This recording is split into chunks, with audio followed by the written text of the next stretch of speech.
தேவனுடைய நாமம் ஒட்டப்படுவதாக. மறுபடியும் உங்களை எல்லாரையும் பார்ப்பதிலே இந்த மகிழ்ச்சி அடைகிறேன்.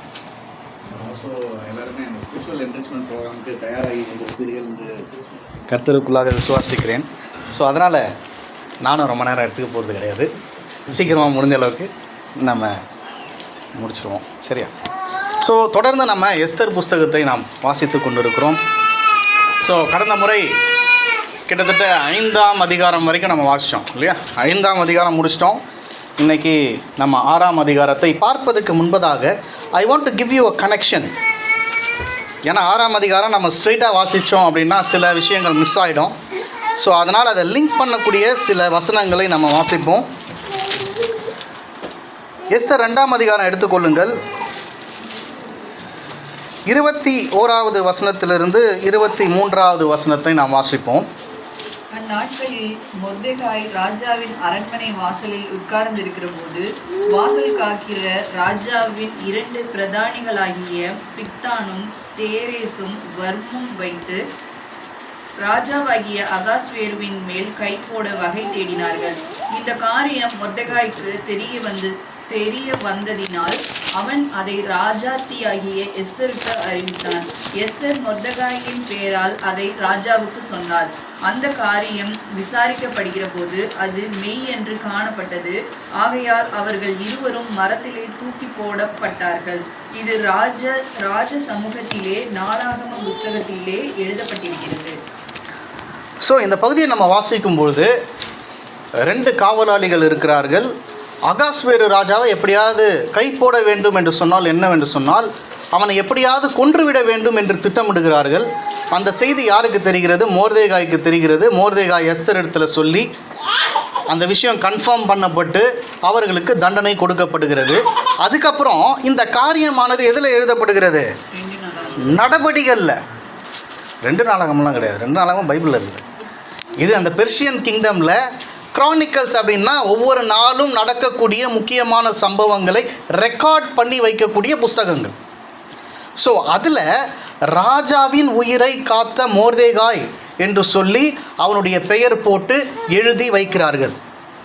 ஆனால் நீங்கள் 3ஆம் வசனத்தில் வாசிக்கும் பொழுது மொர்தெகாய்க்கு எந்த ஒரு ப்ரொமோஷனோ அதை குறித்ததான ஒரு மிகப்பெரிய பாராட்டுகளோ கொடுத்ததாக நாம் பார்ப்பதில்லை.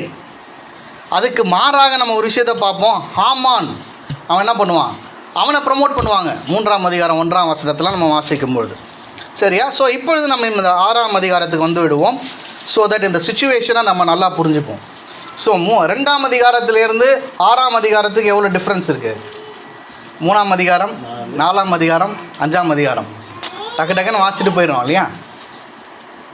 ஆனால் இந்த 2ஆம் அதிகாரத்துக்கும் 6ஆம் அதிகாரத்துக்கும் இருக்கக்கூடிய கேப் எவ்வளோ தெரியுமா? 5 ஆண்டுகள், 5 இயர்ஸ். நல்லா புரிஞ்சுக்கணும் அதை. ஸோ அதனால் 6ஆம் அதிகாரம் இந்த 3 வசனங்களை மட்டும் நம்ம வாசிப்போம். முதல் 3 வசனங்கள். அந்த ராத்திரியிலே ராஜாவுக்கு நித்திரை வராதபடியினால் கால வர்த்தமானங்கள் எழுதியிருக்கிற நடபடி புஸ்தகத்தை கொண்டு வர சொன்னான். அது ராஜ சமூகத்தில் வாசிக்கப்பட்டது. அப்பொழுது வாசற் காவலாளரில் ராஜாவின் 2 பிரதானிகளாகிய பிக்தானும் தேரேசும் ராஜாவாகிய அகாஸ்வேருவின் மேல் கை போட பார்த்த செய்தியை மொர்தெகாய் அறிவித்தான் என்று எழுதியிருக்கிறது வாசிக்கப்பட்டது. அப்பொழுது ராஜா, இதற்காக மொர்தெகாய்க்கு கனமும் மேன்மையும் செய்யப்பட்டதா என்று கேட்டான். அதற்கு ராஜாவை சேவிக்கிற ஊழியக்காரர், அவனுக்கு ஒன்றும் செய்யப்படவில்லை என்று சொன்னார்கள். ஸோ நம்ம 2ஆம் அதிகாரத்தில் வாசித்தோம் இதே சம்பவத்தை. இப்போ என்ன வாசிக்கிறாங்க? இப்போது இந்த 6ஆம் அதிகாரத்தில் நம்ம வாசிக்கிறோம். நான் சொன்னது என்னென்னா, இதோட டைம் டிஃப்ரென்ஸ் கிட்டத்தட்ட 5 வருடங்கள். எப்பொழுதுமே ஒரு நார்மலாக யோசித்து பார்க்கும்பொழுது நம்ம இப்படி தான் யோசிப்போம் இல்லையா? உலக பிரகாரமாக யோசிக்கும் பொழுது நிறைய விஷயங்கள் எதர்ச்சியாக நடக்கிறது என்று சொல்லி நாம் நினைப்போம். அதுதான் என்ன சொல்லுவாங்கன்னா கோஇன்சிடென்ஸ், எதர்ச்சியாக நடக்குது அப்படின்னு நினைப்போம். ஆனால் ஒரு தேவ பிள்ளை, ஒரு கிறிஸ்தவன், தேவனை அறிந்து கொண்டவனுடைய வாழ்க்கையில் எதுவுமே எதர்ச்சி கிடையாது. எதுவுமே வந்து ஒரு கோஇன்சிடென்டலாக நடந்ததுன்னு சொல்கிறதுக்கு வாய்ப்பே கிடையாது. எல்லாமே தேவனால் திட்டமிட்டு செய்யப்படுகிறது. So it is not a coincidence, it is God's providence. Providence அப்படின்னு சொன்னால் என்னென்னா, ப்ரோ அப்படின்ற வார்த்தை என்னவென்று சொன்னால் முன்பதாகவே என்று அர்த்தம். விடியன்ஸ் என்று சொன்னால் அதிலிருந்து தான் வீடியோன்ற வார்த்தை நமக்கு வருகிறது. ஸோ நடக்கப் போவது எல்லாவற்றையும் முன்பதாகவே தேவன் அறிந்திருக்கிறார். He is controlling the situation. 2ஆம் அதிகாரத்தை வாசிக்கும்பொழுது எனக்கு மிக மனசு கஷ்டமாக இருந்தது. ஏன்னு சொன்னால், ஒரு மிகப்பெரிய காரியத்தை மொர்தெகாய் செய்திருக்கிறான், ஆனால் அதற்குரிய பிரதிபலன் அவனுக்கு கிடைக்கவில்லையே. மனுஷிகமாக சில வேளைகளிலே நாம் அப்படி நினைக்க முடியும். இவ்வளோ பரிசுத்தமாக வாழ்ந்து கொண்டிருக்கிறேன், நீதியாய் வாழ்ந்து கொண்டிருக்கிறேன், வாழ்க்கையில் எனக்கு இன்னும் பெருசாக எதுவும் கிடைக்கலையே. கட்டவன் செய்கிறவன், கொலை செய்கிறவன், கொள்ளை அடிக்கிறவனா நல்லா வாழ்ந்துட்டு இருக்கிறாங்க இந்த உலகத்தில். கர்த்தருக்கு பயந்து நீதியாகவும் உண்மையாகவும் வாழணும்னு நினைக்கிறேன் எனக்கு தான் அடி மேலே அடியாக உழுதுன்னு சொல்கிறோமா இல்லையா? ஆனால் கர்த்தர் உங்களை நினைவு கொண்டிருக்கிறார் என்பதற்கு இந்த வசனங்கள் எல்லாம் மிகப்பெரிய ஆதாரமாக இருக்கிறது. இது வரைக்கும் தேவன் என்ற ஒரு வார்த்தை இந்த புத்தகத்திலே மென்ஷன் படவில்லை. ஆனால் இந்த 6ஆம் அதிகாரத்திலிருந்து நம்மளால் பார்க்க முடியும், God starts to work from the background. நான் சில டைமில் இந்த ஆர்டிஸ்ட், அதாவது இந்த வரைவாங்க இல்லையா, அவங்கள பார்க்கும்போது எனக்கு ரொம்ப ரொம்ப ரொம்ப இதாக ஆச்சரியமாக இருக்கும். ஏன்னா அவங்க ஸ்டார்டிங் வரையும் போது பார்த்தீங்கன்னா சின்ன ஒரு ப்ரஷ்ஷை வச்சு அப்படி கோடுகள்லாம் போடுற மாதிரி தான் இருக்கும். இப்படி போடுறாங்க, இப்படி போடுறாங்க, இப்படி கோடு போடுறாங்கன்ற மாதிரி தான் இருக்கும். ஆனால் கொஞ்சம் நேரம் கழித்து பார்த்தீங்க அப்படின்னு சொன்னால், ஒரு 2 hours 3 hours கழித்து பார்த்தீங்கன்னா அந்த சார்ட்டை பார்க்கும்போது, என்னடா 4-5 கோடு தான் போட்டுட்டு இருந்தார், இப்போ பார்த்தா இவ்வளோ அழகான ஒரு பிக்சர் வரைஞ்சிருக்கிறாரு. தேவனும் நம்முடைய வாழ்க்கையிலே அப்படிப்பட்ட காரியங்களை பொறுமையாய் செய்து கொண்டிருக்கிறார். ராஜாவுக்கு நீங்கள் வேணால் நினைக்கலாம் எதர்ச்சியாக தூக்கம் வரலன்னு சொல்லி, ஒரு உலக பிரகாரமான மனுஷன் வேணால் அப்படி நினைக்கலாம். ஆனால் கர்த்தர் என்ன பண்ணுறாரு, அவருடைய காய்களை நகர்த்த ஆரம்பிக்கிறார். ஏன்னா ஹாமான் என்ன பண்ண போகிறான்றது நம்ம 5ஆம் அதிகாரம் கடைசியில் நம்ம வாசித்தோம். அவனோட யார்கிட்ட அவன்லாம் பேசுகிறான், அந்த வார்த்தைகள் கூட நம்ம பார்த்துடலாமே. ஹாமானுடைய மனநிலை எப்படி இருந்தது என்பதை நாம் பார்த்து விடலாம். 14ஆம் வசனம் 5-14 வாசிங்க. அப்பொழுது அவன் மனைவியாகிய சிரேஷும் அவனுடைய சிநேகிதர் எல்லாரும் அவனை பார்த்து, 50 முழ உயரமான ஒரு தூக்கு மரம் செய்யப்பட வேண்டும், அதிலே மொர்தெகாயை தூக்கி போடும்படி நாளைய தினம் நீர் ராஜாவுக்கு சொல்ல வேண்டும், பின்பு சந்தோஷமாய் ராஜாவுடனே கூட விருந்துக்கு போகலாம் என்றார்கள். இந்த காரியம் ஆமானுக்கு நன்றாய் கண்டதினால் தூக்கு மரத்தை செய்வித்தான். ஸோ ஆமான் ஒரு விஷயத்தை பண்ணிகிட்டு இருக்கிறான். என்ன விஷயம் அவன் வந்து போயிட்டு இருக்குதுன்னா, ஒரு மிகப்பெரிய தூக்கு மேடையை உருவாக்குகிறான். எப்படியாவது மொர்தெகாயை தூக்கில் மாட்டி தொங்க விட வேண்டும், நாளைக்கு அவனுக்கு சாவுன்ற ஒரு மனநிலையில் எல்லா காரியத்தையும் தயார் செய்து கொண்டு ஹாமான் இருக்கிறான். ஆனால் கர்த்தர் பார்த்திங்கன்னா அந்த ராத்திரியில் ராஜாவுக்கு தூக்கம் வராமல் பண்ணுறாரு. ராஜா இந்த மாதிரி கூட பண்ணியிருக்கலாம் இல்லையா? இந்த ராஜா எப்பேற்பட்ட ராஜா? 127 நாடுகள் அவருடைய கண்ட்ரோலில் இருக்குது. இந்த ராஜாவுக்கு தூக்கம் வரலன்னு அவர் என்ன சொல்கிறாரு, என்ன கொண்டு வர சொல்கிறாரு? அந்த 1ஆம் அதிகாரத்தில் நடபடிகளை கொண்டு வாருங்கள் என்று சொல்லுகிறார். எனக்கு இது மிகப்பெரிய ஆச்சரியத்தை கொடுக்கிறது. யாராவது தூக்கம் வரலன்னா நடவடிக்கைகளை எடுத்து கொண்டு வாருங்கன்னு சொல்லுவாங்களா? இவர் மிகப்பெரிய ராஜாங்க, சரியாக தூக்கம் வரல. அந்த புறத்தில் சொன்னால் 2-3 பேர் 4-5 பேர் வந்து ஒருத்தர் கையை அனுப்ப, ஒருத்தர் கால் அனுப்ப, அமைக்கி விட, எல்லாத்தையும் ஹெட் மசாஜ்லாம் பண்ணி அவருக்கு நல்லா தூக்கம் வர வச்சுருக்க முடியும் இல்லையா? அதையும் ராஜா பண்ணல. அப்படி இல்லைன்னா அவங்க ராஜ்யத்தில் பல மெலோடியஸ் மியூசிக்ஸ் வாசிக்கக்கூடியவர்கள் இருப்பாங்க. வந்து அழகாக ஒரு மெலடி மியூசிக் வாசித்தா ராஜாவுக்கு நல்லா தூக்கம் வருமேன்னு சொல்லி கூப்பிட்டுருக்கலாமே. இல்லை பல என்டர்டெயின்மெண்ட் காரியங்கள் இருந்திருக்கும். சில டைம் நம்ம தூக்கம் வரலாம், திடீர்னு டிவியை போட்டு பார்த்துட்டு தூக்கம் வர வரைக்கும் இருப்போம் இல்லையா? அந்த மாதிரி பல என்டர்டெயின்மெண்ட்டில் ராஜா தன்னை ஈடுபடுத்தி கொண்டு வந்திருக்கலாம். ஆனால் அவர் சொல்கிறாரு, நடபடிகளை கொண்டு வாருங்கள். நான் நம்புகிறேன் அந்த நினைவையே யாருக்கு கொடுத்தது? கர்த்தர் கொடுத்தார். கர்த்தர் சில சில காரியங்களை ரொம்ப சிம்பிளாக செய்கிறாருங்க. நான் சொன்னல அந்த ஆர்டிஸ்ட் ஒரு கோடு போடுவாங்கன்ற மாதிரி ராஜாவுக்கு தூக்கம் வரல, அவ்வளோதான் விஷயம். ராஜாவுக்கு தூக்கம் வரல. தூக்கம் வராததுக்கு அவர் என்ன கொண்டு வர சொல்கிறாருன்னா நடவடிக்கைகளை கொண்டு வாங்கன்றார். தேவனுடைய கரம் எப்படி செயல்படுகிறது என்பதை நாம் பார்க்க வேண்டும். ஸோ அங்கே இருக்கக்கூடிய வேலையால் என்ன பண்ணுறான், அந்த நடவடிக்கைகளை கொண்டு வருவதற்காக போகிறான். நீங்கள் நல்லா ஞாபகம் வச்சுக்கணும், அகாஸ்வேரு பெர்ஷியன் கிங்டம்ன்றது ஒரு மிகப்பெரிய கிங்டம். அதில் நடவடிக்கைகள்னு சொன்னால் நடக்கக்கூடிய காரியங்கள் வால்யூம்ஸ் ஆஃப் புக்ஸ் இருக்கும். ஒன்று இருக்காது, வால்யூம்ஸ் ஆஃப் புக்ஸ் இருக்கும். மிகப்பெரிய லைப்ரரி மாதிரி இருக்கும். அது அந்த ஷெல்ஃபில் பார்த்தீங்கன்னா கிட்டத்தட்ட 500,000 புஸ்தகங்கள் இருக்கும், நடவடிக்கைகள். ஸோ கர்த்தர் எப்படி வேலை செய்கிறாரு பாருங்க. ஒருத்தன் கொண்டு வர போகிறான் இல்லையா, அவனும் யாருடைய கண்ட்ரோலில் தான் இயங்குறான், கர்த்தருடைய கண்ட்ரோலில். இவ்வளோ பெரிய ஆச்சரியம். தேவனுடைய மனிதர்கள், அதாவது தேவனை நம்பி இருப்பவர்களுக்காக கர்த்தர் என்னென்ன காரியங்களை செய்கிறார் என்று நீங்கள் புரிந்து கொள்ள வேண்டும்.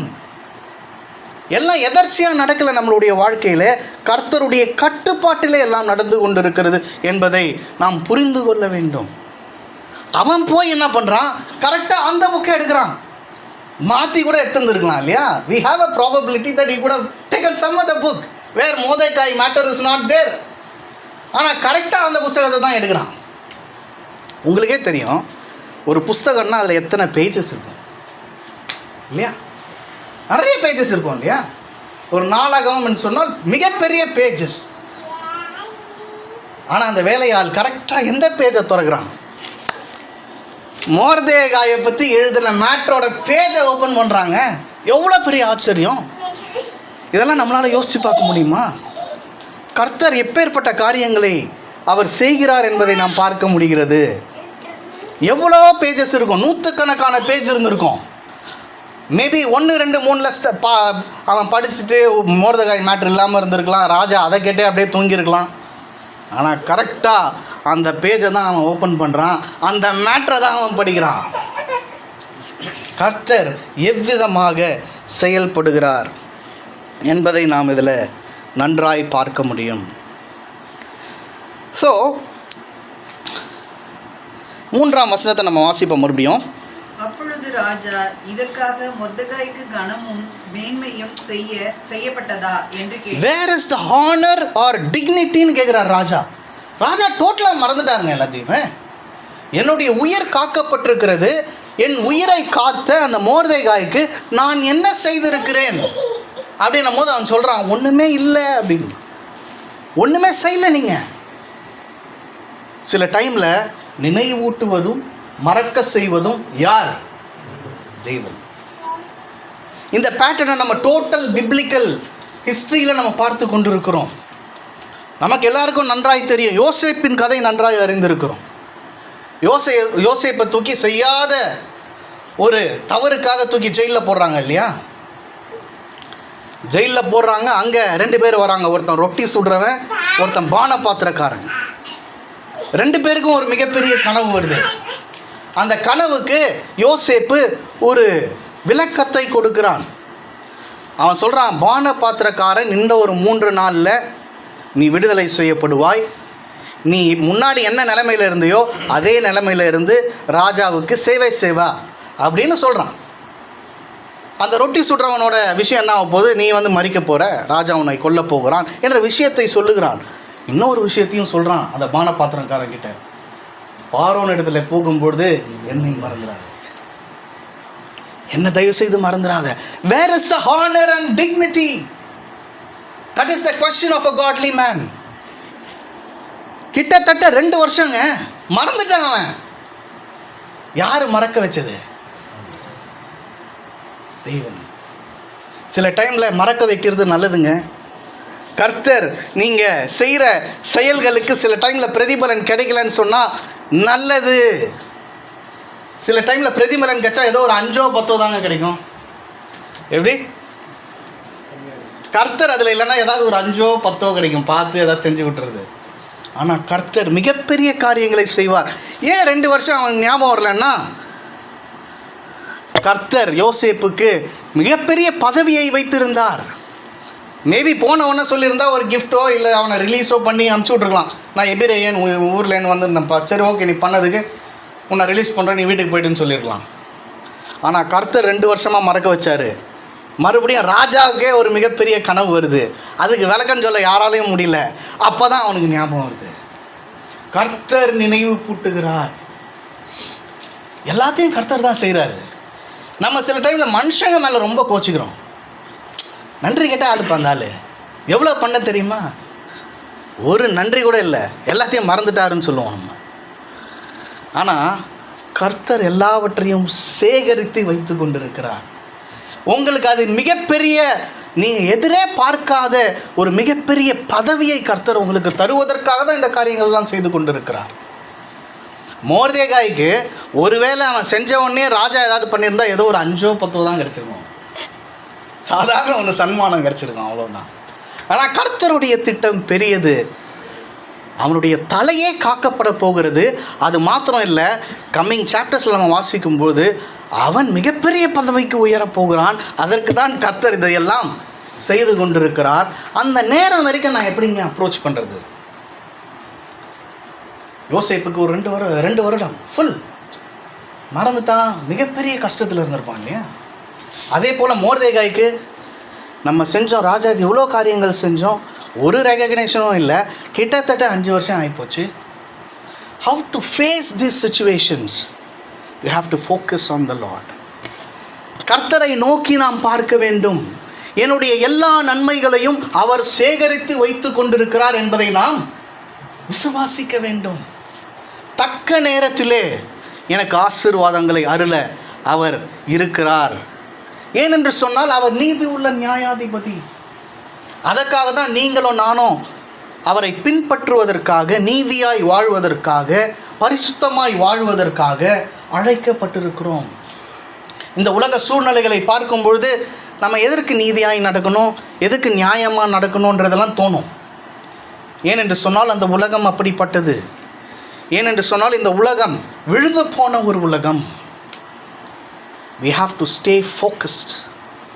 அந்த ஃபோக்கஸை நம்ம மிஸ் பண்ணுவோன்னு சொன்னால், சில டைமில் நிறைய பேர் இவங்க என்ன என்கரேஜ் பண்ணல, இவங்க ஒரு ரெகக்னேஷன் கொடுக்கல, மனிதர்கள்கிட்ட எதிர்பார்த்து கொண்டு இருந்தாங்கன்னா we will miss the focus that God has for us. தேவன் நமக்கு வைத்திருக்கக்கூடிய மிகப்பெரிய திட்டங்களை நாம் இழந்து விடுவோம். we should not concentrate on man. அதனால தான் கர்த்தர் நிறைய விஷயத்தில் சொல்கிறார், அதாவது சுவாசிக்கக்கூடிய மனுஷன் மேலே நீ நம்பிக்கை வைக்காத, என் மேலே நம்பிக்கை வை. So God's providence is very very important in a man's life.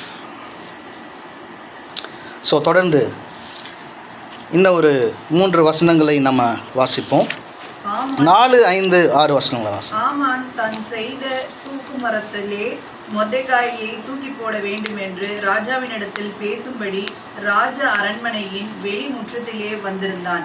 அப்பொழுது ராஜா, முற்றத்தில் இருக்கிறது யார் என்று கேட்டான். ராஜாவின் ஊழியக்காரர் அவனை நோக்கி, இதோ ஆமான் முற்றத்திலே நிற்கிறான் என்றார்கள். ராஜா, அவன் உள்ளே வரட்டும் என்றான். ஆமான் உள்ளே வந்தபோது ராஜா அவனை நோக்கி, ராஜா கனம் பண்ண விரும்புகிற மனுஷனுக்கு என்ன செய்யப்பட வேண்டும் என்று கேட்டான். அதற்கு ஆமான், என்னை அன்றி யாரை ராஜா கனம் பண்ண விரும்புவார் என்று தன் மனதிலே நினைத்து. ஸோ ஹாமானுடைய கேரக்டர் நம்ம இப்போ பார்க்கணும். எப்பேற்பட்ட கேரக்டர் அப்படின்னு சொன்னால், is a very selfish, self centred person. பார்த்தீங்கன்னா அவன் ஏன் ரொம்ப காலையிலேயே வந்துட்டான்னு சொன்னால், அவனும் நைட்டு தூங்கலைன்னு நினைக்கிறேன். ஏன் நைட்டு தூங்கலை? அதெல்லாம் தயார் செஞ்சிட்ருக்குறாங்க.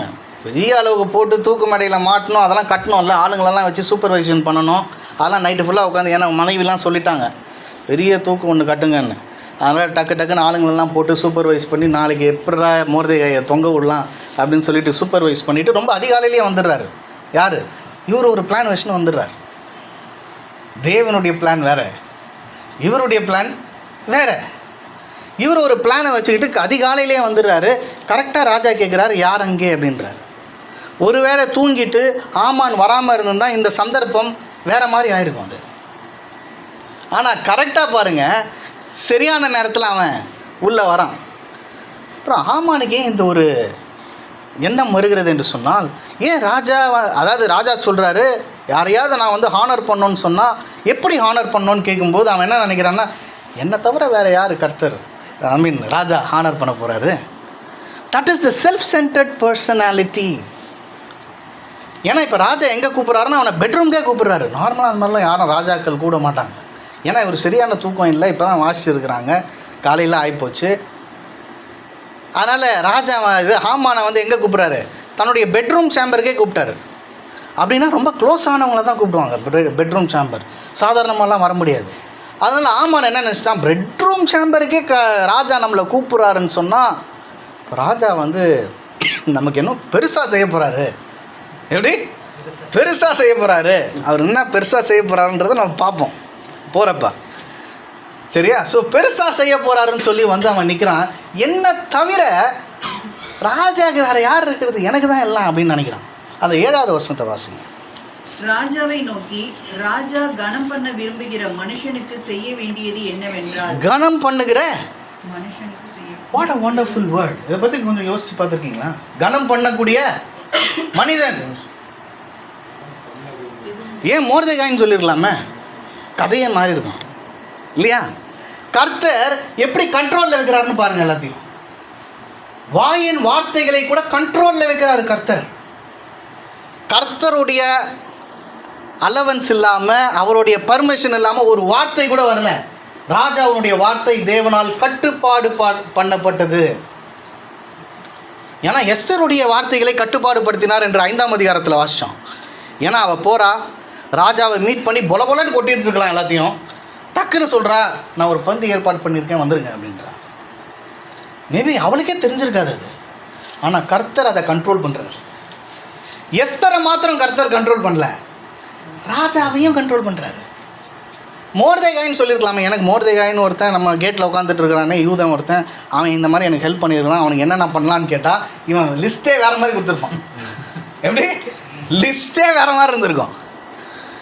ஆனால் கர்த்தர் என்ன பண்ணுறாரு, அற்புத விதமாக see the intervention of God. அவரை மாதிரி உங்களுக்கு சரி கட்டுதல் யாராலையும் செய்ய முடியாதுங்க. ஆனால் தான் தாவீது சொல்கிறான் 54வது சங்கீதத்தில், அதை எடுத்து வாசிங்க. 54வது சங்கீதம் 1 வசனத்தை, சரி கட்டுதலை குறித்து, நீதியை சரி கட்டுதலை குறித்து கர்த்தரிடத்திலே அவன் கேட்கிறான். Psalms 54 verse 1. தேவனே, உமது நாமத்தின் நிமித்தம் என்னை ரட்சித்து உமது வல்லமையினால் எனக்கு நியாயம் செய்யும். உமது வல்லமையினால், தேவனுடைய வல்லமையை நாம் பார்த்து கொண்டிருக்கிறோம். இதானே தேவனுடைய வல்லமை. சாதாரணமாக கேட்கல, உம்முடைய வல்லமையினால் எனக்கு நியாயம் செலுத்தணும். நீங்கள் மோர்தெகாயே கிட்டத்தட்ட ராஜா மறந்துட்டாரு. ஆனால் கர்த்தர் சரியான நேரத்தில் அவருடைய வல்லமையினால் நியாயம் செலுத்த போகிறார். தேவன் நமக்கு நியாயம் செலுத்தினால் அது எப்பேற்பட்டதாக இருக்கும் என்பதற்கு மோர்தெகாய் ஒரு மிகப்பெரிய சாட்சி. எல்லாமுமே தேவனுடைய கண்ட்ரோலில் தாங்க இருக்குது. எல்லாருமே சொல்லுவாங்க சர்வமும் சிவமயம்னுவாங்க. சர்வமும் கர்த்தருடைய கரங்களிலே இருக்கிறது. அவர்தான் ஆட்டி படைக்கிறார். அவர் அல்லாமல் ஒன்றும் அசைவதில்லை. எல்லா படைப்புகளும் அவருடைய கண்ட்ரோலில் தாங்க இருக்குது. எதுவுமே எதர்ச்சியாக நடக்கலை. Nothing is coincident, everything is God's providence. தொடர்ந்து 8-9 வசனங்களை நம்ம வாசிப்போம்.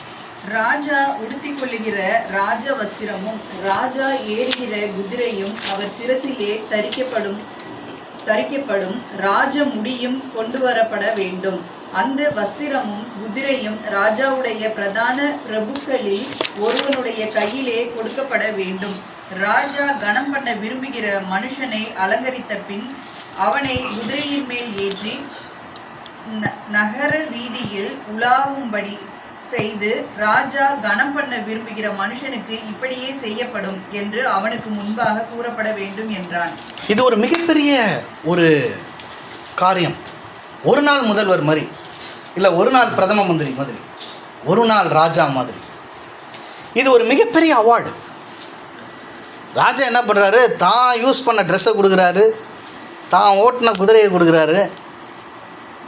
எல்லாம் ஒன்று விடாமல் அவனை கொண்டு போய் சிட்டி ஸ்கொயர்னால் அங்கே எல்லாருமே கேதர் ஆகக்கூடிய ஒரு இடம். ஒரு விஷயம் சிட்டி ஸ்கொயரில் சொல்லப்பட்டது அப்படின்னு சொன்னால் it will spread through out the kingdom, through out the world. அப்பேற்பட்ட மிகப்பெரிய ஒரு மேன்மையை மொர்தெகாய்க்கு தருகிறார் கர்த்தர். அதுவும் யார் மூலமாகன்னு சொன்னால், இது யார் வாயினால் வந்தது? அவனை தூக்கலை போடணும்னு யோசிச்சுட்டு இருக்கிற மனுஷங்கிட்டேருந்து வருதுங்க. அது யார் உன்னை அடிப்பாங்கன்னு இருக்கிறாங்களோ அவங்களே வச்சு கர்த்தர் உங்களை பெரிய ஆளாகிறார். அதுதான் கர்த்தருடைய வல்லமை, அதுதான் கர்த்தரின் வல்லமையினுடைய நீதி. நம்ம பார்த்தோம் இல்லையா, அவனுடைய வல்லமையினால் எனக்கு நியாயம் செய்யும். அதுதான் கர்த்தருடைய வல்லமையினால் செய்யக்கூடிய நியாயம் பிரஸ்தாபமாக இருக்கும். அது அவனுக்கு இப்போ ஆமான் எதை நினச்சி இதெல்லாம் சொல்லிட்டு இருக்கிறான்னா, எனக்கு நடக்க போகிறது அப்படின்னு நினச்சி சொல்லிகிட்டு இருக்கிறான். எனக்கு இதெல்லாம் ராஜா பண்ண போகிறாரு.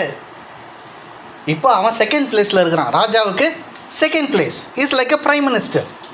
ஸோ இந்த காரியங்கள் எல்லாம் நடந்ததுன்னு சொன்னால், ஒருவேளை ராஜாவுக்கு ஏதாவது ஆச்சுன்னா கூட ராஜானால் தேர்ந்தெடுக்கப்பட்ட ஒரு ஆள் நான் தான் சொல்லி நம்ம ராஜாவாக கூட மாறிடலாம் அப்படின்னு நினச்சிருப்பான் இல்லையா? ஓபிஎஸ் இருந்தார் முதலமைச்சராக.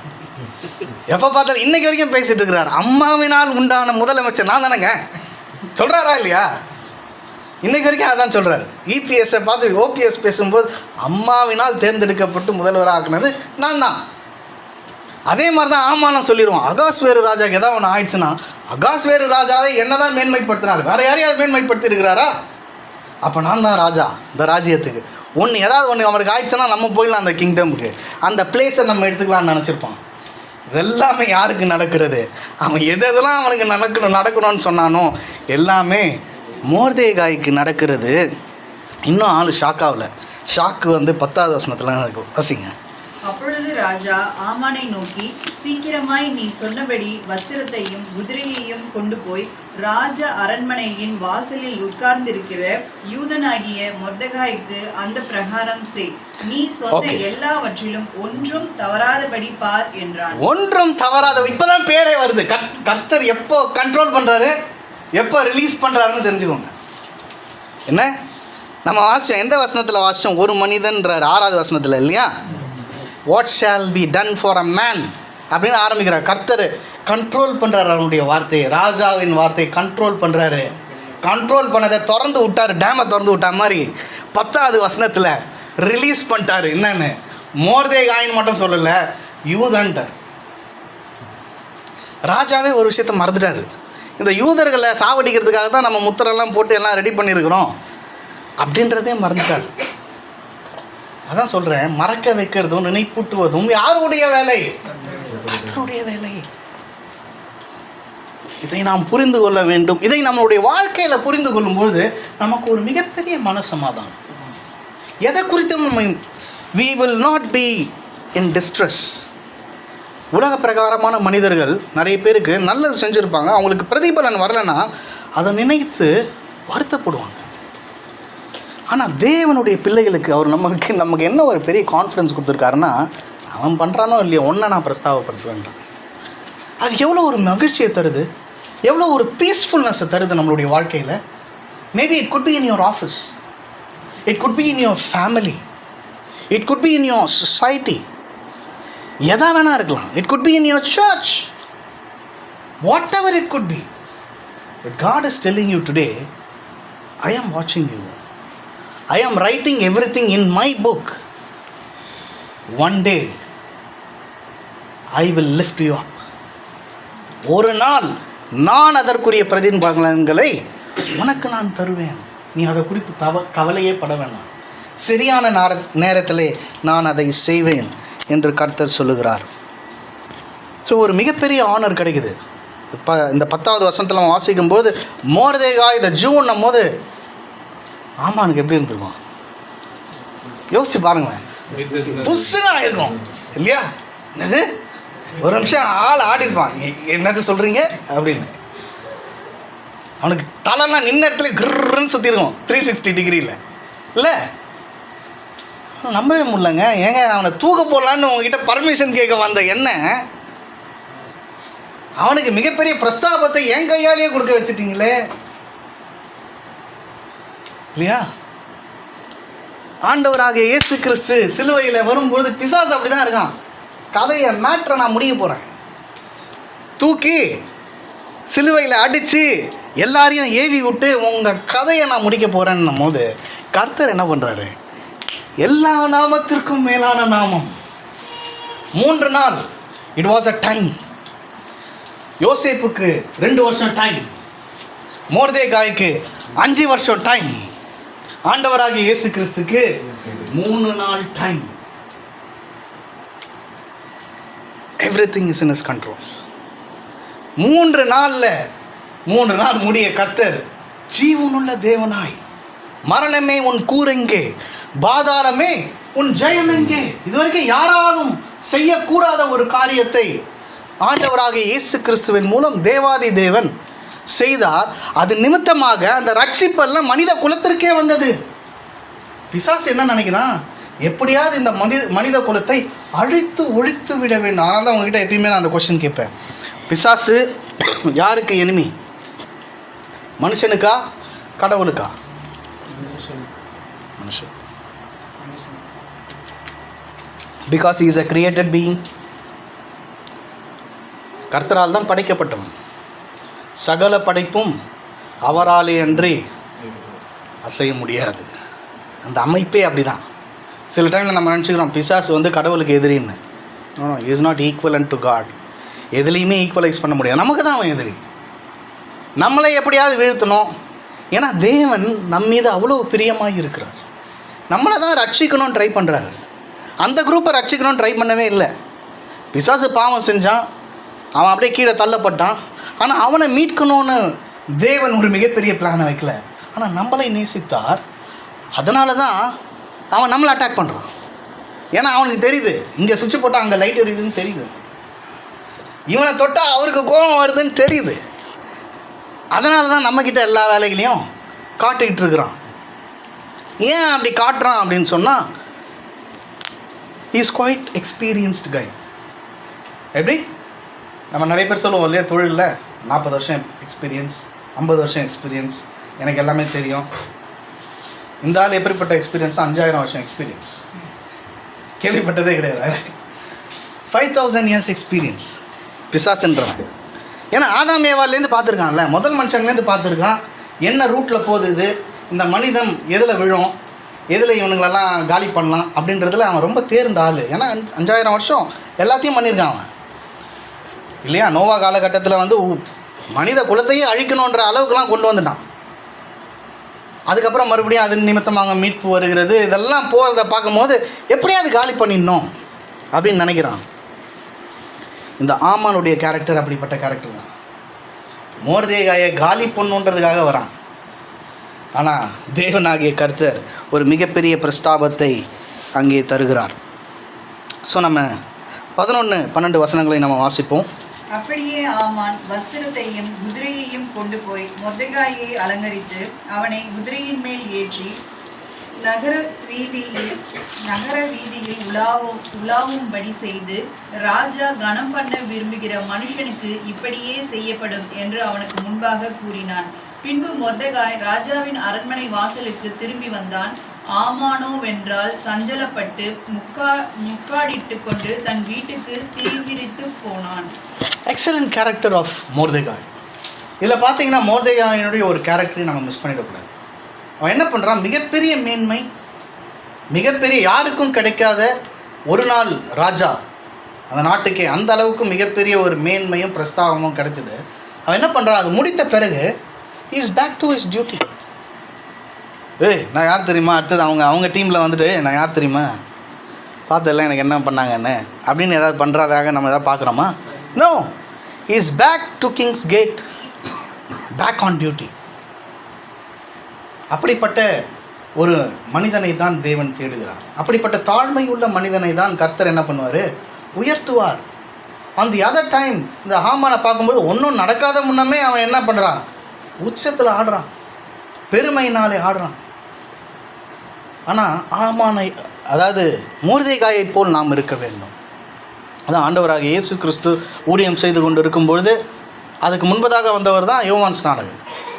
யோவான் ஸ்நானகன் கிட்ட அவங்க சீஷர்கள்லாம் வந்து சொல்கிறாங்க, எல்லாம் இப்போ யாரும் நம்மக்கிட்ட வர்றது கிடையாது, எல்லாம் இயேசு கிறிஸ்துக்கிட்ட போகிறாங்கப்பா. இன்றைக்கி சர்ச்சுங்கள்லேயே மிகப்பெரிய பிரச்சனை இதனால தான். பக்கத்தில் ஒரு சர்ச்சு ஓப்பன் பண்ணிட்டாங்கன்னா இங்கேருந்து எப்படா நம்ம ஆத்துமாக்களை தக்க வைக்கிறதுன்னு யோசிக்கிறாங்க. இன்றைக்கி பிஸ்னஸ் ஆகிடுச்சு இல்லையா? அதே மாதிரி தான் அப்போவும் அந்த சீஷர்கள் சொல்கிறாங்க, யோவான் ஸ்நானகன் கிட்ட சொல்கிறாங்க, நம்மக்கிட்ட எல்லாம் ஆள் குறையுது, அங்கே தான் எல்லாம் ஃபுல்லாகுது, என்னப்பா சொல்கிறது அப்படின்னும் போது யோவான் ஸ்நானகன் சொல்கிறாரு, அவர் பெருகவும் நான் சிறுகவும். That is the spirit, that is God spirit. அப்பா அவர் வராருன்னு அறிவிக்க வந்தவன் தான்ப்பா நான் அப்படின்ற தன்னிலை மறக்காமல் தன் நிலையோடு அதை காத்து கொண்டவன் யோவான் ஸ்நானகன். அப்படிப்பட்டவர்கள் தான் தேவனுடைய ராஜ்யத்தை கட்டமைக்க முடியும். ஒருவேளை பிசாசு பாருங்க என்னென்ன வேலை பண்ணுறான், உள்ளேயே ஒரு பிரச்சனையை உருவாக்கணும்னு ட்ரை பண்ணுறான். இயேசு கிறிஸ்துவுக்கும் யோவான் ஸ்நானகனுக்குமே பிரச்சனையை உருவாக்கி ஏதாவது பண்ணலாமா, கலங்கம் பண்ணலாமான்னு ட்ரை பண்ணுறான். But see the spirit of யோவான் ஸ்நானகன். அப்பேற்பட்டவர்களாக நீங்களும் நானும் இருக்க வேண்டும். ஆண்டவராக இயேசு கிறிஸ்துவும் அதை குறித்து சொல்லுகிறார். லூக்கா 17ஆம் அதிகாரம் ஒரு உவமையோடு அதை சொல்லுவார். 7ஆம் வசனத்திலிருந்து 10வது வசனம் வரைக்கும்.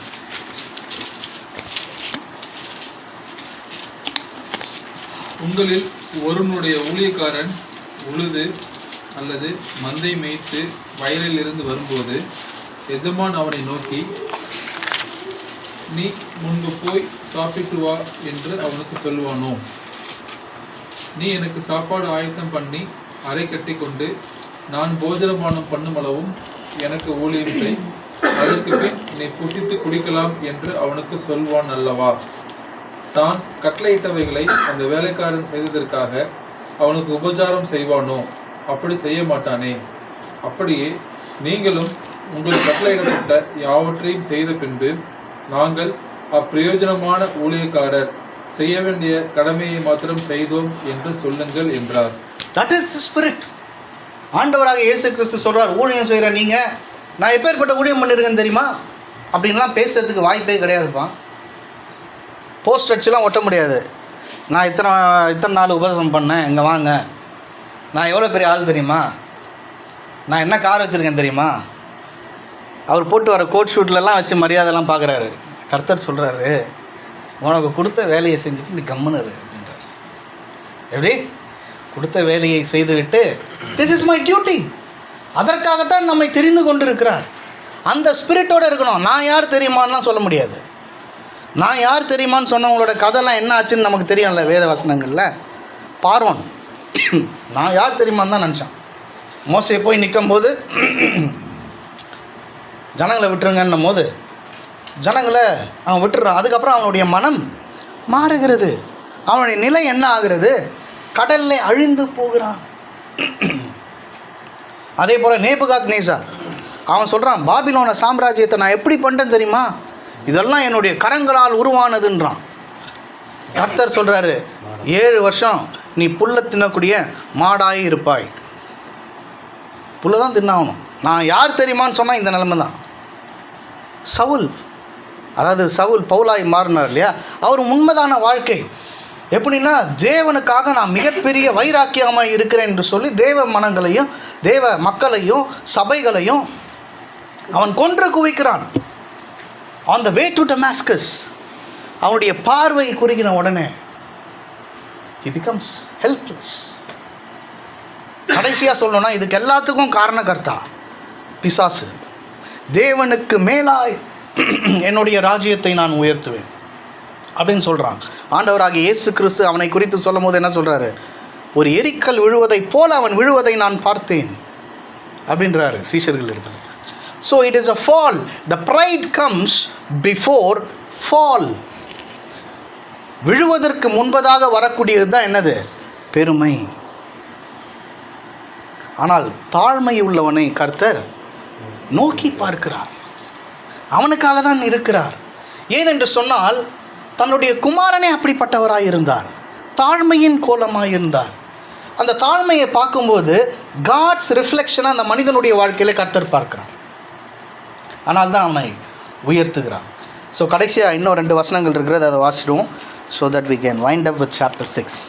ஆமான் தனக்கு நேரிட்ட எல்லாவற்றையும் தன் மனைவியாகிய சிரேஷுக்கும் தன் சிநேகிதர் எல்லாருக்கும் அறிவித்தபோது அவனுடைய ஆலோசனைக்காரரும் அவன் மனைவியாகிய சிரேஷுவும் அவனை பார்த்து, மொர்தெகாய்க்கு முன்பாக நீர் தாழ்ந்து போக தொடங்கினீர்.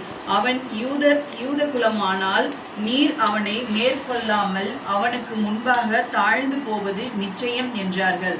அவர்கள் இப்படி பேசிக் கொண்டிருக்கும் போதே ராஜாவின் பிரதானிகள் வந்து எஸ்தர் செய்த விருந்துக்கு வர ஆமானை துரிதப்படுத்தினார்கள்.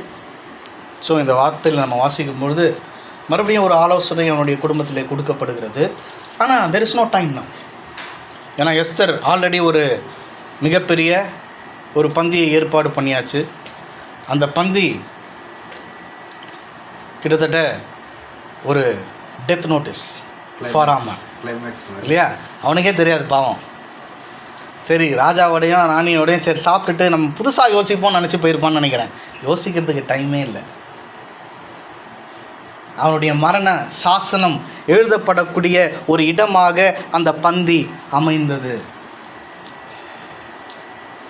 So such a wonderful passage. இதில் நான் சொல்லக்கூடியது என்னென்னா, nothing is coincident in God's people. Everything is God's providence.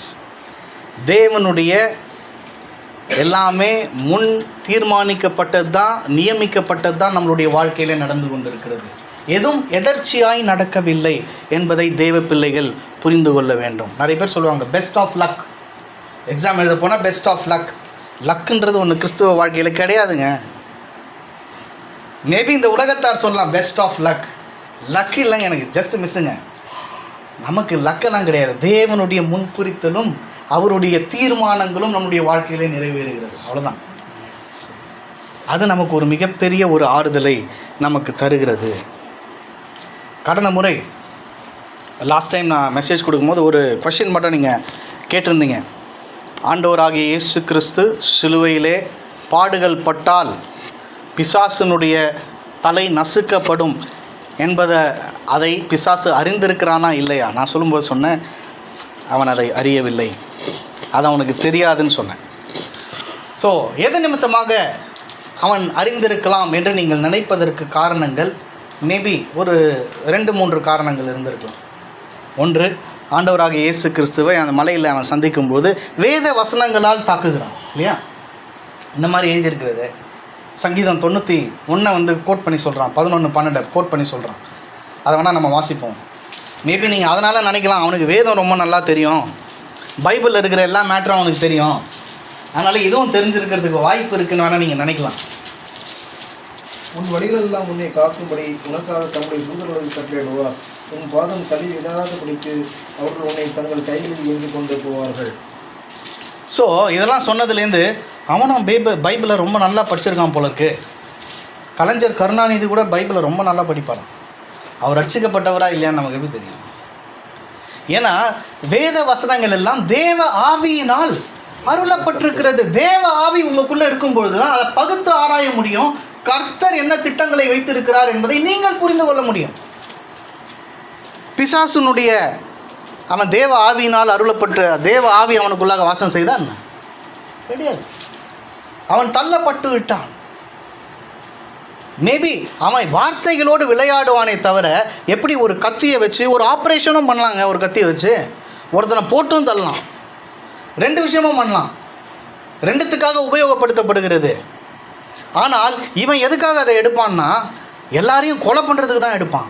அதனால தான் அவனை பற்றி சொல்கிறாங்க மனித கொலை பாதகன். பொய்களுக்கெல்லாம் பிதா அவன் தான். அவன் யாரை எப்போ சாவடிக்கலான்னு பார்க்குறான். ஏன்னு சொன்னால் ஆதியிலேருந்து காயினை கொலைகாரன் ஆக்குனது அவன் தான். ஒவ்வொருத்தர்களும் வரும்போது, மோசே வரும்போதும் கொலை பண்ணி சாவடிக்கணும்னு நினைக்கிறான். ஆண்டவராக இயேசு கிறிஸ்து வரும்போதும் கொலை பண்ணி சாவடிக்கணும்னு நினைக்கிறான். ஏன்னா அதில் அவனுக்கு ரொம்ப நம்பிக்கை. கொலை பண்ணி காலி பண்ணிட்டா எல்லாம் முடிஞ்சிடும்னு நினைக்கிறான் அவன். அது ஒரு மிகப்பெரிய ஸ்டடி. அதை நான் ரொம்ப எக்ஸ்பிளிசிட்டாக அதை எடுக்கணும்னு யோசித்தேன். அதனால தான் ஒரு சின்ன வார்த்தைகளோடு நான் சில முடித்துக் கொள்கிறேன். இன்னொரு வசனமும் நம்ம வாசிச்சிடுவோம். 1 கொலோசியர் 1ஆம் அதிகாரம் 26வது வசனம். Colossians chapter 1 verse 26.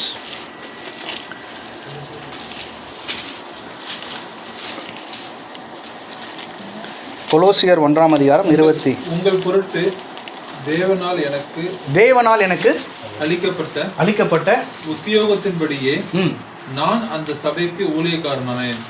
அதுக்கப்புறம் புறஜாதிகளுக்குள்ளே விளங்கிய இந்த ரகசியத்தில் உள்ள இந்த ரகசியத்தை 27 வருதா தமிழ்ல? இந்த ரகசியம் சொல்றார். என்ன ரகசியம் சொன்னா, தேவனுடைய இந்த மிகப்பெரிய சால்வேஷனுடைய ரட்சிப்பினுடைய ரகசியம். சொல்லுங்க, படி. புறஜாதிகளுக்குள்ளே விளங்கிய இந்த ரகசியத்தில் உள்ள மகிமையின் ஐஸ்வர்யம் என்னதென்று தேவன் தம்முடைய பரிசுத்தவான்களுக்கு தெரியப்படுத்த சித்தமானார். கிறிஸ்துவானவர் மகிமையின் நம்பிக்கையாக உங்களுக்குள் இருப்பது அந்த ரகசியம். அது எப்படி வருது? அந்த 27 நீங்கள் வாசிங்க, நம்ம இங்கிலீஷ்லேயே நான் வாசிச்சிடுறேன். கொலாசியன்ஸ், அதாவது அந்த 27 வசனத்தில் மறுபடியும் அதை மட்டும் வாசிங்க. 27 மட்டும், 27 அதை நீங்கள் வாசிங்களா? புறஜாதிகளுக்குள்ளே விளங்கிய இந்த ரகசியத்தில் உள்ள மகிமையின் ஐஸ்வர்யம் என்னதென்று தேவன் தம்முடைய பரிசுத்தவான்களுக்கு தெரியப்படுத்த சித்தமானார். சரி. கிறிஸ்துவானவர் மகிமையின் நம்பிக்கையாக உங்களுக்குள் இருப்பது அந்த ரகசியம். அதாவது ஆங்கில வேதாகமத்தில் இப்படி சொல்லப்படுது, the mystery which has been hidden from ages, right? Mystery that has been hidden from ages and from generations. அப்படின்னா கிட்டத்தட்ட பழைய ஏற்பாட்டு காலம் முழுவதும் கூட அந்த வெளிப்பாடு இல்லை, அது மறைக்கப்பட்டிருந்தது. யாருக்கெல்லாம் மறைக்கப்பட்டிருந்ததான்? கிட்டத்தட்ட மிகப்பெரிய தீர்க்கதரிசிகளுக்கு கூட அது மறைக்கப்பட்டிருந்தது. அது கர்த்தர் இப்பொழுது புதிய ஏற்பாட்டின் மூலமாக நமக்கு வெளிப்படுத்தியிருக்கிறார். இந்த ரெவலேஷன்லாம் பழைய ஆளுங்களுக்கே தெரியாது, பழைய ப்ராஃபட்ஸுக்கு தெரியாது. அப்போ எப்படி இவனுக்கு தெரியறதுக்கு வாய்ப்பு இருக்குது? ஸோ கடவுள் ஏன் இதெல்லாம் மறைத்து வைத்திருக்கிறார்? சில டைமில் நம்ம யோசிப்போம், அவர் பேரபிள்ஸ் மூலமாக பைபிள் பேசுது, ப்ராஃபசிஸ் மூலமாக பைபிள் பேசுது இல்லையா? ஸோ சில காரியங்கள்லாம் நமக்கு ரொம்ப புரியாது, ஒரு மாதிரி கிரே பார்ட் மாதிரி தோணும். இதெல்லாம் எதற்கு என்று சொன்னால், பிசாசுக்கும் இந்த திட்டங்கள்லாம் தெரியாது. கடவுள் அவர் எப்படி மாற்றுவார்னா, அவருக்கு சித்தமானதை செய்வார். ஸோ பிசாசு என்பவன் அனைத்தையும் அறிந்தவன் அல்ல. தேவனுடைய கேரக்டர் என்னன்னா, ஆம்னிஷன்ட், ஆம்னிபொட்டன்ட் அண்ட் ஆம்னிப்ரெசன்ட். அவர் சர்வஞானி, எல்லா சக்தியும் இருக்குது, எல்லா இடத்துலையும் அவர் வியாபிப்பவர். ஆனால் பிசாசு அப்படி கிடையாது. அவனுக்கு ஒரு குரூப் இருக்குது. நிறைய பேர் நினச்சிக்கிறாங்க பிசாசுன்றவன் எல்லா இடத்துலையும் இல்லை. he is not possessing that attribute what God has. இவனுக்குன்னு ஒரு குரூப் இருக்குது. அந்த குரூப்பை வச்சு ஆள் போடுவான். நீ ஷலோம் பக்கத்துலேயே இரு, அவனை பிடி, அவன் எது இதெல்லாம் இருக்கான்னு பார்த்து எனக்கு ரிப்போர்ட் பண்ணு, அதில் அவனை தூக்குவோம், எதாவது பண்ணுவோம் அப்படின்னு ஒவ்வொருத்தருக்கும் அவன் எப்படி பண்ணுவான்னா ஆர்டர் பாஸ் பண்ணி அப்படி தான் அவன் ஒர்க் அவுட் பண்ணுவான். சரியா? தேவனை போல் அவன் கிடையாது. வேத காரியங்கள், ரகசியங்கள், தேவனுக்கு உண்டான அந்த ஞானங்கள், அவர் என்ன செய்ய போறாருன்றதுலாம் பிசாசுக்கு தெரியாது. ஸோ இந்த வசனத்தோடு நான் முடித்துக் கொள்கிறேன். 3வது அதிகாரத்தில் அதில் ஒரு வசனம் இருக்குல்ல, உனக்கும் ஸ்திரீக்கும் உன் வித்துக்கும் அவள் வித்துக்கும் பகை உண்டாக்குவேன், அவர் உன் தலையை நசுக்குவார், நீ அவர் குதிகாலை நசுக்குவார் என்று ஆண்டவர் இயேசு கிறிஸ்துவின் மரணத்தோடு சொல்லப்பட்டிருக்கு. அதாவது இயேசு கிறிஸ்துவின் மரணம் அப்படின்றது நமக்கு அந்த இன்டர்பிரட்டேஷன் எப்படி கிடைக்குது அப்படின்னு சொன்னால், from the New Testament point of வியூவில் தான் அந்த இன்டர்பிரட்டேஷன் நமக்கு கிடைக்குது. அப்படி இல்லைன்னா யூதர்களே இயேசு கிறிஸ்து அவர் தான் அது அப்படின்னு புரிந்து கொள்ளியிருப்பாங்களே. புரிந்து கொள்ளவில்லையே. ஏன் புரிந்து கொள்ளவில்லை என்று சொன்னால், வேத அறிஞர்கள் அப்போ யார் யார் இருந்தாங்க? பரிசேயர்கள் இருந்தாங்க, சதுசேயர்கள் இருந்தாங்க, வேத பாரகர்கள் இருந்தாங்க. இந்த ஒரு இன்டர்பிரட்டேஷனை அவங்களே கொடுக்கலையே. சனகரிப்பு சங்கம் தானே இவரை எதிர்க்குது. வேதத்துக்கு நாங்கள் தான்ப்பா ஆதாரம்னு சொல்லக்கூடிய சனகரிப்பு சங்கம் டைரக்டா சாத்தான்ட்ட சொல்லக்கூடியது. ஆமாம், இது அந்த அதில் இருக்கக்கூடிய அந்த குரூப், ஆதாமு, ஏவாளு, பிசாசு, தேவனாகிய கர்த்தர், இந்த விஷயத்த சொல்கிறாரு. இந்த விஷயம் மட்டும் அவனுக்கு தெரியும். It is a direct commandment. அதனால தான் அந்த அட்டாக்கை கொண்டு போகிறான் எல்லாருக்கிட்டையும். அதான் நம்ம ஆதியிலேருந்து நம்ம பார்க்குறோம் இல்லையா? ஏன் காயினை கொலைக்காரன் ஆக்குறான் அப்படின்றத நம்ம பார்க்குறோம். எப்படி அவன் தேவனுடைய வித்தை எப்படியெல்லாம் மாற்றி அதை ஒன்றும் இல்லாமல் மாற்றுறதுன்ற, ஏன்னா இந்த விஷயம் அவனுக்கு தெரியும். பட் ரட்சிப்பின் அது இல்லை. இல்லைனா அவன் கொலை செய்வதற்காக தான் இருக்கிறான். அவன் என்ன நினச்சிட்டு இருக்கான்? ஆண்டவராக இயேசு கிறிஸ்துவை கொலை செய்து விட்டால், அதை மனித குலத்திற்கு எதிராக திருப்பினால், மனிதமே இல்லை என்று தேவனை அழித்து விடுவார். அதான் அவன் பிளான். எப்பொழுதுமே அவன் அப்படி தான் விளாடுவான். நோவா காலத்துலேயும் அப்படி தான் விளாண்டான். அவன் என்ன பண்ணுவான்னா, இருக்கிறதுலையே ஒரு கேபிட்டல் கிரைமை நம்ம பண்ண வச்சுட்டு அப்படியே திருப்பிட்டு, பார்த்தீங்களா நீங்கள் உங்களோட குமாரன் ஆச்சுங்க, இந்த மனித குலம் அந்த குமாரனே காலி பண்ணிச்சு, பார்த்தீங்களா அவங்களுக்கு என்ன தண்டனை கொடுக்க போகிறீங்க நீங்கள் அப்படின்னு கேட்பான் ஆப்போசிட்டில் நின்று. அதனால தான் ரெவலேஷனில் நம்ம பார்க்குறோம். என்ன பார்க்குறோம்? சகோதரர்களை குற்றம் சாட்டுகிறவன். அப்படி பார்த்தீங்கன்னா சில பேர் இப்படி சொல்லுவாங்க, கடவுள் ஒரு மாதிரி செயல்படுற மாதிரி இருக்குது, அதாவது குழந்தையும் கிள்ளி விட்டுட்டு தொட்டிலையும் ஆட்டுற மாதிரி இருக்குதுங்க. இவங்க 2 பேர் தான் ஏதோ ஒரு கொலாபரேஷனில் பண்ணுறாங்க. புரியுதா? நிறைய பேர் இப்படி பேசுகிறவங்களே நான் பார்த்துருக்கேன். ஒரு கொலாபரேஷனில் பண்ணுறாங்க. கர்த்தர் செய்ய வேண்டியதை சில ஃபால்ஸ் கேம்ஸை பிசாசை வச்சு செய்ய வைக்கிறாரு. இல்லை அப்படிலாம் கிடையவே கிடையாது. That is a false doctrine, that is a false teaching. அவங்க 2 பேருக்கு சம்மந்தமே கிடையாது. இவன் தான் இந்த பிளேயெல்லாம் பண்ணுறான். ஸோ அவர் சிலுவையில் மரித்தார் என்று சொன்னால் அவனுடைய கேம் என்னன்னா, உம்முடைய குமாரனையே இந்த மனித குலம் கொன்று விட்டது ஏற்றுக்கொள்ளவில்லை. ஏன்னா இவர் தான் லாஸ்ட்டு, இதுக்கு மேலே ரெவலேஷனே கிடையாது, அவரே கொண்டுட்டாங்க, முடிஞ்சது. இந்த மனித குலத்தை கர்த்தர் என்ன பண்ணிவிடுவார், இதுக்கு மேலே உங்களுக்கு சால்வேஷனே கிடையாது, உங்களை நான் அழிச்சிட போகிறேன் அப்படின்ற கன்க்ளூஷனுக்கு வருவார் அப்படின்றது தான் அவனோட ஐடியா. சரியா? ஸோ இதை குறித்து நம்ம it cannot be explained in single verses. It is a very big explicit study. அதை நம்ம ஒவ்வொன்றும் அவன் எப்படி திட்டமிட்டான், அவன் எப்படி பண்ணான் அப்படின்ற அந்த டிசைன் சொல்லும் போது அவன் அந்த ஃபுல் கம்ப்ளீஷன் உங்களுக்கு புரியும். அது வரைக்கும் அதை நம்ம எப்படி 1-2 வசனங்களில் we cannot come to a conclusion. So கர்த்தர் நமக்கு அதுக்கு ஒரு சந்தர்ப்பம் கொடுத்தார் என்று சொன்னால் அதை எக்ஸ்பிளிட்டாக ஒரு 2 to 3 பார்ட்ஸாக ஸ்டார்டிங்லேருந்து அவன் எப்படி வேலை செய்கிறான் என்னென்ன அப்படின்றத நம்ம பார்க்கும்போது அது நமக்கு ரொம்ப கிளியராக புரியும், ரொம்ப ஈஸியாக புரியும். தேவன் தாமே இந்த வசனங்களை ஆசீர்வதிப்பராக. தேவனுடைய நாமம் வாழ்த்தப்படுவதாக.